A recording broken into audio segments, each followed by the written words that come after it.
Happy Halloween, everyone. Thank you so much for sticking with me over the past 9 years. This has been an amazing experience, and I look forward to doing many more stories for you guys. I'm going to dedicate this one to my childhood friends back in New Jersey. If you're listening, you know who you are. Have a safe one.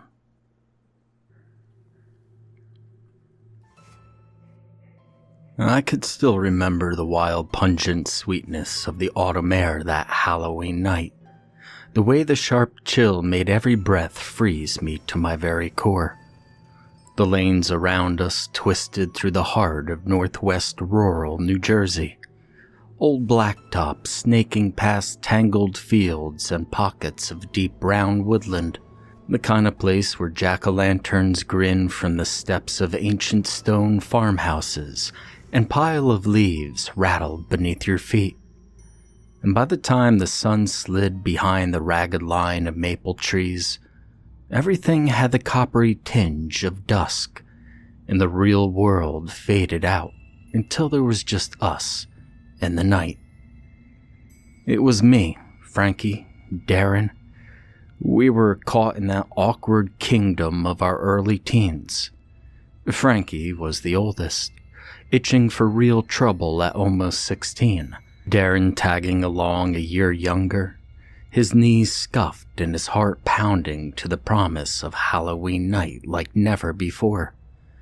We'd planned every last part of it, not just the route, but the masks and props, the pranks, the daredevil tricks that we would only whisper about the rest of the year. No parents, no flashlights, no curfew this time. We were in the world of our own freedom, a night without restraint, and a promise of never forgotten fun. Frankie wore a battered rubber werewolf mask, a snarling mouth, shaggy mane and all. He popped it halfway up his head when he needed to talk, which he ended up doing a lot. Darren's costume was a wobbly vampire, all black and white makeup caked on thicker than his sister's mascara, and his cape dragging the leaves. Me, well, I'd painted bones on my sweats with acrylics from the art room. I had skeleton gloves pulled up high on my wrists. The mask let me hide out there, like a free and anonymous ghost haunting the night. The gravel popped beneath our sneakers as we set down my driveway, stepping into the wide country road bordered by faded pumpkins and hay bale pyramids. High overhead, a hawk called once, replaced by the silence of twilight setting into the empty cornfield across the way. In the distance, wind caught the last orange leaves, spinning them like coins under a sky that was already bruising purple. Out here, the houses crouched acres apart, old places banded with split rail fences and strings of rusted fairy lights. And by the time we reached the first porch, the chill had sunk right through my costume, but I was too hyped to care. Someone's golden retriever barked from inside, the doors swung open, and a woman handed us paper bags, stuffed with homemade popcorn balls. I could smell the caramel through the wax paper, sweet with a whiff of wood smoke. Better than any fun-sized Snickers. As we spun off down the narrow path that wound through the woods, the branches slapped at my mask and cape. Frankie talked big, telling stories about the scarecrow that supposedly guarded the old dairy barn, and how he once saw red eyes reflected in his flashlight. The leaves crunched. Sometimes they were soggy, sometimes they were brittle, but they were so loud that it felt like the woods themselves were whispering secrets only for us. Mist curled around the low ditches and the far side of the marsh, blurring the boundary between the road and shadows. We hopped from house to house, ducking under black walnut branches, sometimes vaulting fences or circling around a locked gate. Every driveway was a mile or sometimes more of muddy track lined with sunken mailboxes, still sticky from the farmer's morning paper. Some porches had 2 or 3 grinning pumpkins, flames flickering in their carved jaws. And at one place, a scarecrow leered, its flannel shirt ripped and one arm drooping, and Frankie swore it moved when he wasn't looking. Every time we caught a sniff of burning wood or leaves, laughter bubbled up in us all. I felt alive, breathless and untouchable, and that's what Halloween meant out here in the country. You went further, you ran wilder. No city block could match the high of sprinting across moonlit fields and getting away with things you'd never dare try in daylight. We were almost to the old Grange Hall when the headlights screamed up behind us. A rundown sedan tearing through the corner, one wheel thudding right over the road's edge. We jump for the weeds, our hearts are hammering. The horn blared at us. The driver's face flashed wild in the momentary glare, and someone shouted out the window, but it was gone before we could even pick up all of our fallen candy. Frankie cursed out loud, almost thinking that the whole situation was funny, but I shot the car a middle finger behind my mask. "Fucking New Yorkers," I said under my breath. Always out this way this time of year to pick pumpkins and watch leaves fall from trees. But, we pushed onward, collecting candy, swapping tales, giddy at the freedom the night gave us. At the Munson's house, the front porch glowed with plug-in ghosts, and old Mrs. Munson herself handed us some home-baked cookies wrapped in wax paper.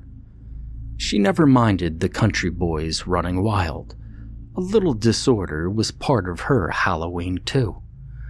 And we must have walked 2 miles, maybe more in those first hours, down old lanes whose potholes filled with icy rain 2 nights back, past split rail fences fuzzy with lichen, through hollows where water collected and frogs croaked so loud that we talked in shouts. The night was alive in a slower, stranger way in the country. It took its time.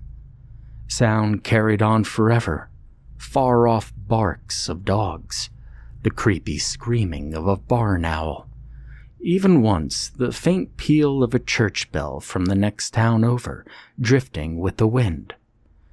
But somewhere behind us, one last combine rattled in the dark, its lights bobbing up and down as the farmer finished his field before the frost. I could smell the diesel and cow shit every time the breeze shifted, and I loved every minute of it. At almost every house, we had stories. Frankie bumping shoulders with me, telling me about the year his cousin had to outrun a wild turkey after daring to cut through the Dorsey's vegetable patch. Darren boasting that he wasn't scared of the big dog chained up by the Weaver place. But we all moved in a pack. We were loud and alive, forgetting school, forgetting parents stuck back on porches, feeling the exhilarating privacy of old and forgotten roads. When we'd hit 3 or 4 places in a stretch, we'd stop under a floodlight and dump out our pillowcases, comparing the loot. The best was always homemade caramel apples. They were heavy and messy. Or granola bars tied up in wax paper. Or popcorn balls with peanuts stuck on the outside. I mean, let's face it, the factory stuff was good, but it didn't smell like home.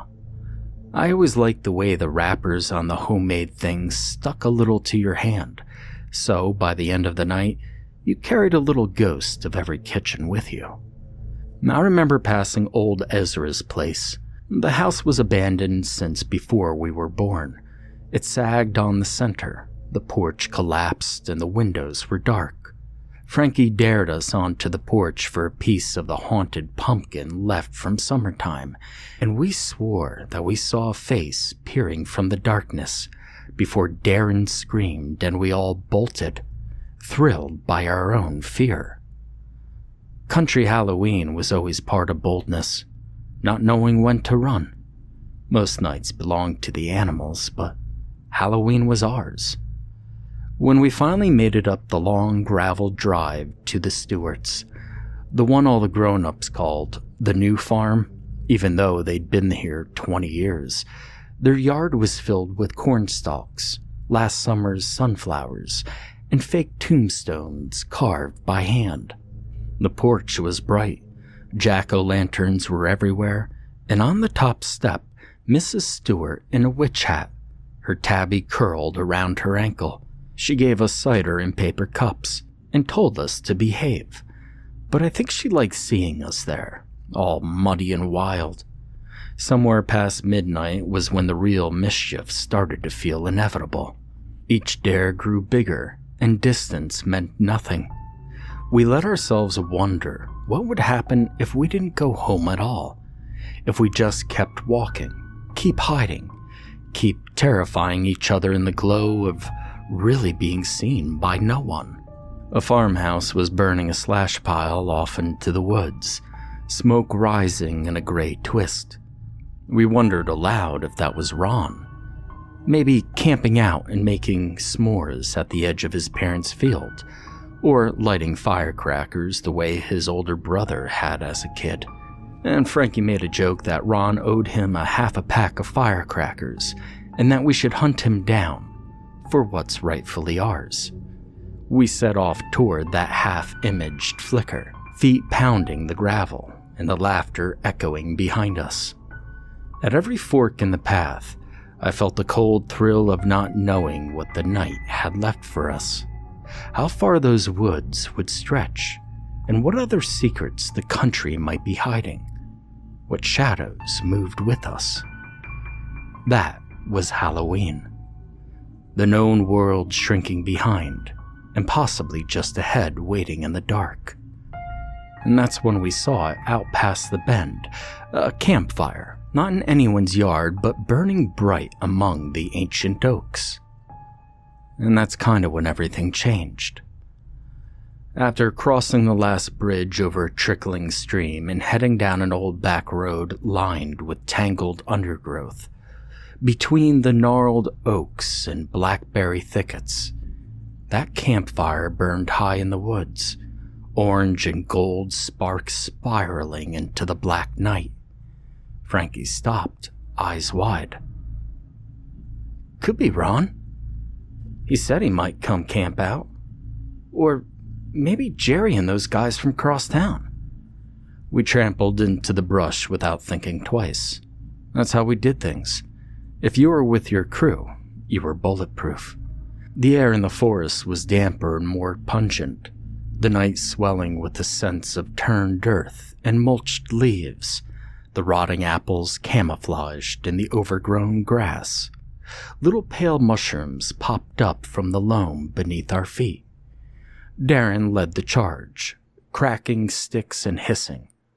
"Ron, you out there?" The closer we got, the more the fire's glow grew, and suddenly we stumbled into a clearing. But it wasn't Ron. It wasn't anybody we knew. It was a woman, hunched over and wild-haired, crouched over the flames in a black ragged dress. Her hat hung crooked, her nails were long and gleamed as she slit open a small animal, a rabbit perhaps, and she chanted in a strange language. The air was twisted and it was thick with the stench of hot blood and wood smoke. My skin prickled, and the backs of my knees went cold. She turned faster than I ever thought was possible, her eyes yellow in the firelight. "What are you sneaking about for, boys?" Her teeth flashed bright. We froze as if by a spell. "You lost? Or you hunting for trouble?" she demanded, and her grin widened. Or perhaps both. Darren's mouth flopped, but the words just kinda stuck there. Frankie grabbed my arm, and I had the insane urge to turn and flee, but my legs wouldn't move. She pointed with a crooked staff. Her voice was low and dangerous. "Say, I got a deal for you, since you like the dark so much. Are you tricksters?" She laid the challenge clear. Gather as many popcorn balls as you can, by honest means or troublemaking. Doesn't matter, only the result. But you have to stir up mischief. Real mischief. The kind that would have the grown-ups talking forever. Egg cars. TP the biggest oaks. Paint the neighbor's barn with whipped cream. And light a bag of shit on a porch or 3. Bring me your trophies, and you'll get a present even wilder than this night. Frankie's face split into a grin. Darren trembled, but he nodded. And me? Well, my heart stuttered with the thrill.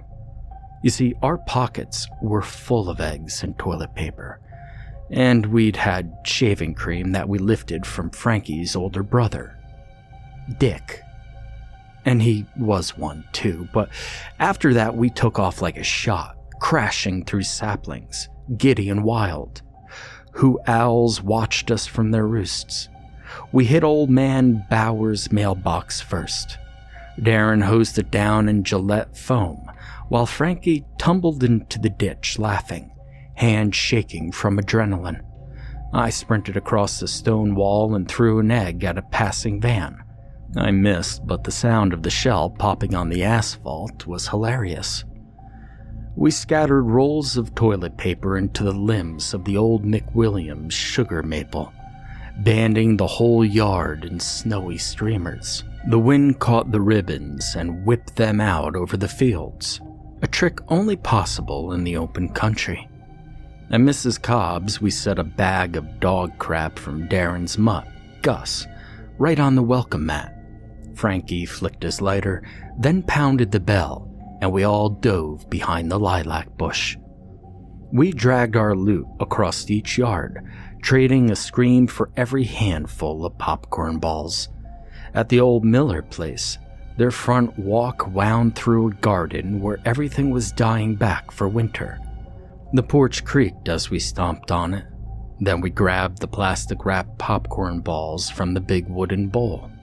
By the time we crossed back toward the Grange Hall, Frankie had scored a second popcorn ball. This one was huge. It was studded with M&Ms. "Legend," he cackled, waving it like a trophy. Darren hooted, winded but glowing. Every prank made us bolder. We TP'd the swing set behind the preschool. We wrote "Boo" on Mrs. Rosin's barn in shaving cream, and we lobbed the last egg at the rusty old Chevy parked up by the broken silo. Along these roads, we all grew up with stories whispered behind cupped hands at bus stops and during sleepovers. Stories that stuck like burrs on your socks. Frankie, winded from another sprint from across the shoulder, started in with classic tales. You know, how every October some kid claimed that they saw the Jersey Devil swooping between the cedars, red eyes glowing by the old reservoir. Darren tried to laugh it off, but he couldn't hide the way he glanced over his shoulder at every shadow. Every farmhouse we passed seemed to hide a legend. The Thompson barn, rumored to be built on the bones of Hessian soldiers. The Padilla silo, where you knew better than to go after dark if you didn't want to hear the ghostly knocking from inside. Town elders swore the crossroads down by Bear Creek was cursed. "And that's why the fence posts are always crooked," my granddad once said. At Halloween, especially, every broken down car, a flicker of a distant lantern or light, or a crow taking off from a dried out field looked a little less innocent. Frankie once claimed he'd found a real witch bottle tucked inside the hollow of a lightning-blasted oak next to old Ezra's. Broken glass, a lock of horsehair, scraps of salt and old bones within. He swore the reason pumpkins rotted faster on Gifford Lane was because it was a ley line for ghost travel. And, of course, Mrs. Munson's fudge tasted better, he said, because her place was once a stop at the Underground Railroad, and kindness lingered within the walls. Hell, even the candy had its stories. Darren remembered how every few years someone would swear a neighbor handed out poison apples or razor-bladed Tootsie Rolls, the kind of myth parents repeated as a warning, though no one we knew had ever gotten more than a Granny Smith with a black spot or a stale Milky Way. And then Frankie joked about the empty wrapper's tale. You know, the candy that vanished at midnight. That's when the dead are hungry, he would say, wiggling his fingers. And, you could feed them by accident. Now, sometimes just for the thrill, we dare each other to knock on the doors of the houses with no jack-o'-lanterns, no porch lights, the ones with windows black as coal. Go on, knock there 3 times and say your own name, Frankie demanded. I sometimes wondered who really lived there, or if, as the old folks whispered, those places were just shells left for the dead to pass through, filling up on country air and dreams before slipping away to the afterlife again. That's the thing about Halloween. The world felt thinner. Shadows got longer. Places you passed all year without another thought suddenly pulsed with possibility, like anything could climb out of a darkened window if you looked at it for way too long. I thought of all those stories while we walked past corrals and silos with blinking porch lights. I felt my skin tingle in the cool, crisp air, the stories running through my mind, until I wasn't sure if the witch ahead was just tonight's twist, or part of something much older. We counted our spoils. 1 popcorn ball from the Millers, 1 from the Grange, another from the Andersons, tucked in an orange napkin, and the last one Frankie gutted from the bag of an unsuspecting little kid too slow to see him coming. 4 in total. It wasn't a king's ransom, but it felt like gold. My hands were sticky and cold, and my bones were humming with the wildness of the night. We found our way back to the witch's fire, tracking our steps by memory and the way the moon broke through the clouds overhead. The clearing blazed against the darkness. The witch was waiting, her crooked hat lit by a stuttering tiny flame. We shambled into the heated ring with our pillowcases dragging behind us. Sweat, chocolate, sugar, and autumn leaf mash stuck to our skin. She let out a sharp and deep laugh, stacking the popcorn balls on her flat stone. Candles flickered out from their little stubs, and the smoke winding into the damp air. Frankie grinned, his mask dangling from his face. 4. That's the best you'll ever see, witch. She examined us. And did you make enough trouble? We nodded and bragged, listing every act, the eggs, the bags of shit, the trails of tissue streaming over highways and cattle fences. Hell, we TP'd the hell out of that place that night. My voice rose as I told her, pride and relief curling together in the back of my throat. I felt weightless in that moment. My face was warm from the fire, and my heart thrashing with excitement and fear. She nodded, almost motherly. You remind me. I remember. The fire snapped, and the clearing smoked. The witch dug into a battered pouch and laid before us a bundle. It was silk black as a winter's night, bounded in a faded crimson ribbon. Frankie pounced at it first, yanking it open. A cold mist poured out, swirling low around our sneakers, wrapping up my ankles and running cold through my spine. Inside the bundle, I saw my reflection. I was pale, lost, and I was slightly blurred, like looking through a rain-streaked window. I touched my cheek, but I didn't feel anything. The witch's voice suddenly as clear as a bell. One last question. Do you remember the car back on the road when you first started tonight? Images leaped into my mind. Those burning headlights, the screech of brakes, my hand thrown up, the world spinning.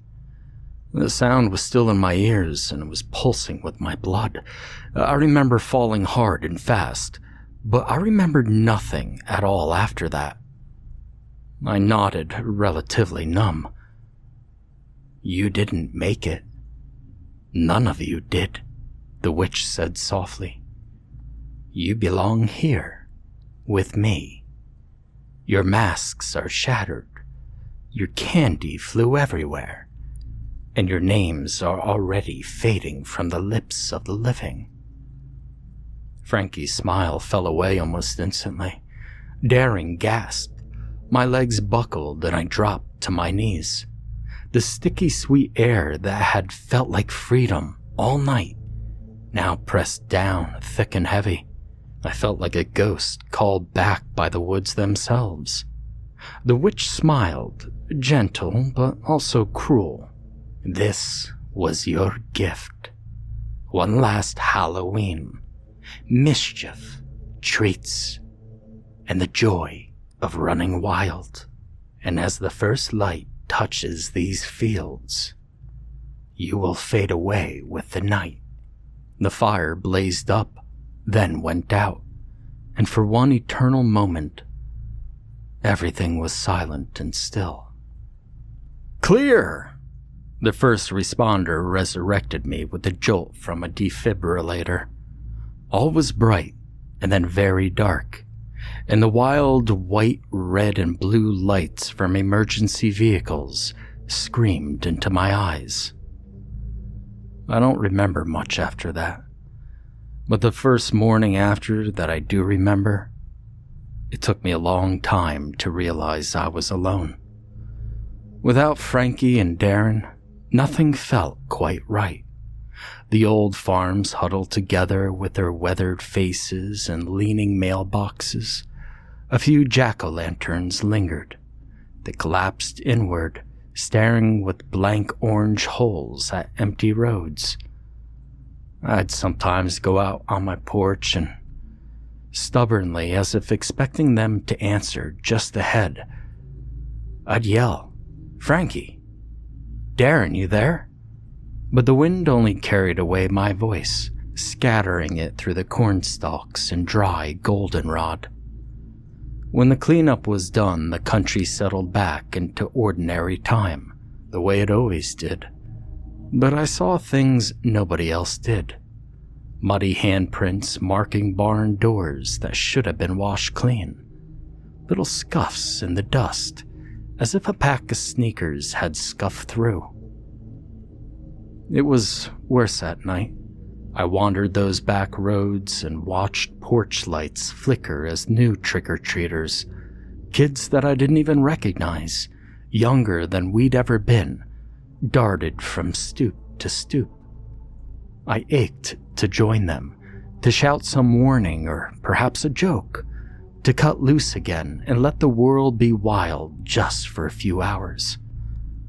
But my own voice felt thin as smoke.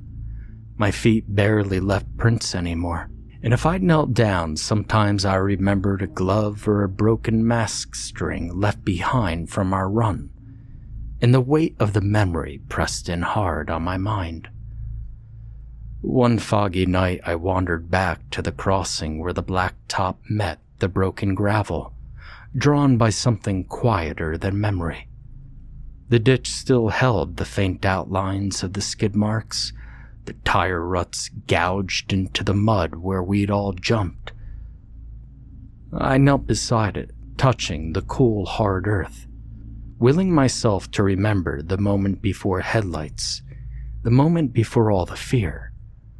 But what I remembered most was the feeling, the sharp spark, the world going weightless with possibilities, the heartbeat thudding not with dread, but with boldness of us boys. The truth cut through me in the way an axe or a tire never could. Frankie and Darren, my wild-hearted, fearless, foolish friends, weren't with me anymore. Whatever the witch had offered, whatever strange bargain she'd struck with the night, it hadn't been for all of us. My laughter was the last echo left in these fields.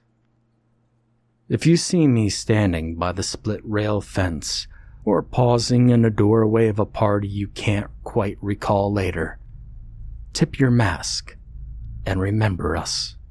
For wherever October comes, that's where we'll be. The wild things on the edge of the fields, running until the sun comes back up. After all, nobody ever really said you had to go home after Halloween. Not if you can outrun the dawn.